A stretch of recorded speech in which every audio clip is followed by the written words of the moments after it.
Hi SS kitchen and ಬ್ಲಾಗ್ಸ್ಗೆ ಸ್ವಾಗತ. ಇವತ್ತು ನಾನು ಹೆಸರುಬೇಳೆ ಸಾಂಬಾರು ಮಾಡ್ತಾಯಿದ್ದೀನಿ. ನಾನು 1 ಬೌಲಷ್ಟು ಹೆಸರುಬೇಳೆ, ಬೆಳ್ಳುಳ್ಳಿ, ಒಂದು ಕೊತ್ತಂಬರಿ ಸೊಪ್ಪು, 1 ಈರುಳ್ಳಿ, 1 ಟೊಮೊಟೊ, 3 ಹಸಿಮೆಣಸಿನ್ಕಾಯಿ ತೊಗೊಂಡಿದ್ದೀನಿ. ನಾನು ಆಲ್ರೆಡಿ ಈಗ ನೀರು ಬಿಸಿಗೆ ಮಡಗಿದ್ದೀನಿ ಕುಕ್ಕರಲ್ಲಿ. ನಾನು ಅದರಲ್ಲಿ ಈರುಳ್ಳಿ, ಟೊಮೊಟೊ, ಬೇಳೆ, ಕೊತ್ತಂಬರಿ ಸೊಪ್ಪು, ಹಸಿಮೆಣಸಿನ್ಕಾಯಿ ಎಲ್ಲ ನಾನು ಕಟ್ ಮಾಡಿ ಮಡಗಿದ್ನಲ್ಲ, ಆ ತರಕಾರಿ ಎಲ್ಲನೂ ಇದರಲ್ಲೇ ಹಾಕ್ತಾಯಿದ್ದೀನಿ.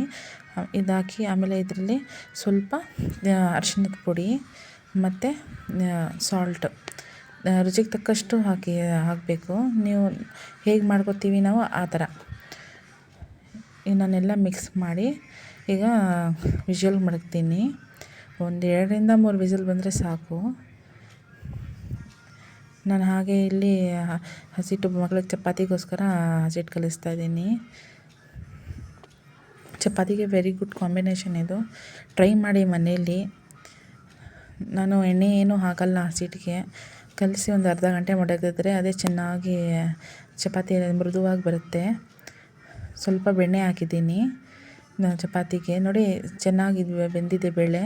ನೋಡಿ ಈಗ ಸ್ಮ್ಯಾಶ್ ಮಾಡ್ಕೋಬೇಕು. ಸ್ಮ್ಯಾಶ್ ಮಾಡಿಕೊಂಡ್ರೆ ಈ ಥರ ಆಗುತ್ತೆ. ಜಾಸ್ತಿ ಸಣ್ಣನೂ ಮಾಡ್ಕೋಬಾರ್ದು. ಸ್ವಲ್ಪ ಒಂದು ಈರುಳ್ಳಿ, ಬೆಳ್ಳುಳ್ಳಿ, ಕರಿಬೇವು ಮತ್ತು ಕೊಬ್ಬರಿ, ಹಸಿ ಕೊಬ್ಬರಿ ತೊಗೊಂಡಿದ್ದೀನಿ, ಚೆನ್ನಾಗಿರುತ್ತೆ ಟೇಸ್ಟು. ಈಗ ಒಗ್ಗರಣೆಗೆ ಎಣ್ಣೆ ಕಾದಿದೆ, ಸಾಸಿವೆ ಹಾಕ್ತಾಯಿದ್ದೀನಿ. ಸಾಸಿವೆ ಆಮೇಲೆ ಬೆಳ್ಳುಳ್ಳಿ 2 ಹೆಸರು ಹಾಕ್ತಾಯಿದ್ದೀನಿ. ಬೆಳ್ಳುಳ್ಳಿ, ಈರುಳ್ಳಿ ಹಾಕಿ ಚೆನ್ನಾಗಿ ಫ್ರೈ ಆದಮೇಲೆ ತುಂಬ ಅರೋಮಾ ತುಂಬ ಚೆನ್ನಾಗಿರುತ್ತೆ ಬೆಳ್ಳುಳ್ಳಿದು. ಜೀರಿಗೆನೂ ಆಗ್ಬೋದು, ಯಾಕಂದರೆ ನನ್ನ ಮಕ್ಕಳಿಗೆ ಜೀರಿಗೆ ಹಾಕಿದ್ರೆ ಅಷ್ಟೊಂದು ತಿನ್ನಲ್ಲ, ಅದಕ್ಕೆ ನಾನು ಜೀರಾ ಪೌಡ್ರ್ ಯೂಸ್ ಮಾಡ್ಕೊತೀನಿ. ಕರಿಬೇವು ಹಾಕಿದ್ದೀನಿ. ಈ ಕೊಬ್ಬರಿ ಹಾಕ್ತಾಯಿದ್ದೀನಿ. ಕೊಬ್ಬರಿ ಹಾಕಿ ಫ್ರೈ ಮಾಡಿಕೊಂಡ್ರೆ, ಇದು ಕೊಬ್ಬರಿ ಲಾಸ್ಟಲ್ಲಿ ಹಾಕೋಬೇಕು. ಫಸ್ಟಲ್ಲಿ ಹಾಕಿದ್ರೆ ಅದೇ ಮೊದಲು ಸಿದೋಗುತ್ತೆ ಎಲ್ಲನೂ ಕೊಬ್ಬರಿ. ನೋಡಿ ಬೇಳೆ ತುಂಬ ಈ ಥರ ಗಟ್ಟಿಯಾಗಿರಬೇಕು ಚಪಾತಿಗೋಸ್ಕರ. ಜಾಸ್ತಿ ನೀರು ಮಾಡ್ಕೋಬಾರ್ದು. ಸ್ವಲ್ಪ ಜೀರಾ ಪೌಡ್ರ್ ಹಾಕ್ಕೊತಿದ್ದೀನಿ ನಾನು ಲಾಸ್ಟಲ್ಲಿ. ಅರೋಮಾ ಚೆನ್ನಾಗಿರುತ್ತೆ ಇದ್ರದ್ದು.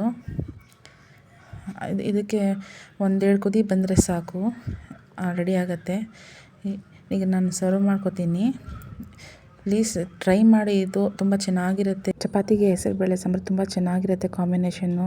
ಮನೇಲಿ ಟ್ರೈ ಮಾಡಿ ನೋಡಿ, ಮಕ್ಕಳಿಗೆ ತುಂಬ ಇಷ್ಟ ಆಗುತ್ತೆ. ಮತ್ತು ನನ್ನ ಚಾನಲ್ನ ಸಬ್ಸ್ಕ್ರೈಬ್ ಮಾಡಿ.